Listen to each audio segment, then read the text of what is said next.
નમસ્કાર, સ્વતંત્રતા ભારત સમાચારમાં આપનું સ્વાગત છે। હું છું આપની સાથે ગુણવંત સરવૈયા। સુરતનો બહુચર્ચિત કિસ્સો ચિરાગ ગોટી સામે હવે પ્રજાપતિ સમાજ લડી લેવાના મૂડમાં જોવા મળી રહ્યો છે।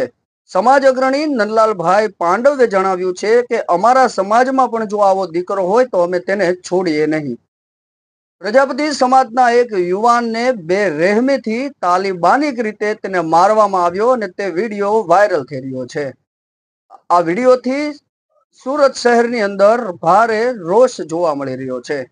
જો કે ગુજરાત સરકાર અને એસઓજીનો આભાર વ્યક્ત કરતા નંદલાલભાઈ કાળા કહી રહ્યા છે કે અમારા સમાજમાં પણ જો આવો ગુંડો હોય, આવો લુખ્ખો હોય, આવો અસામાજિક તત્વ હોય તો અમે તેને પણ ન છોડીએ। શું કહે છે નંદલાલભાઈ પાંડવ, આવો જોઈએ આગળ વિડીયોમાં। જ્યારે મારા સમાજના એક બાળક ઉપર આવું થયું છે ત્યારે અમે ચૂપચાપ બેસતા નથી। અમે કોઈ જ્ઞાતિવાદ નથી, જ્ઞાતિવાદ કરવા માંગતાય નથી। તમામ જ્ઞાતિઓ મને એક વડીલ તરીકે માને, કોઈ પણ જ્ઞાતિઓ, કોઈ મારાથી વડીલ છે એ પણ એક ભાઈ તરીકે મને માને છે।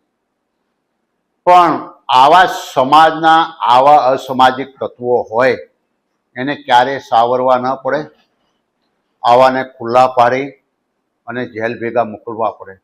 મને ખૂબ આનંદની વાત છે કે આજે ગુજરાત સરકાર જ્યારે ભાજપની છે અને આવા ગૃહ પ્રધાન આપણને મળ્યા છે હંસભાઈ સંઘવી જેવા, એનો ચોખ્ખો ઓપન છે કે કોઈ પણ અસામાજિકને તમારે છોડવા નહીં।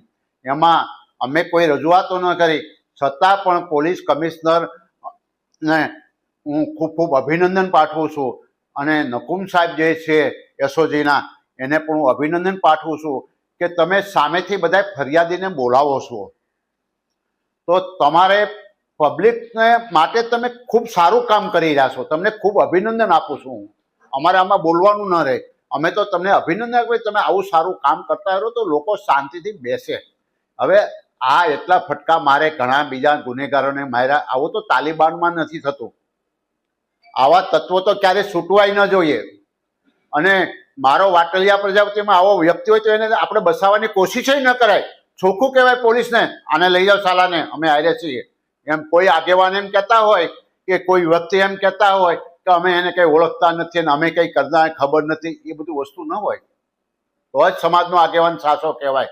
અને આવા તત્વને ગમે તેમ કરીને ફેંકી દેવા પડે, મને ખબર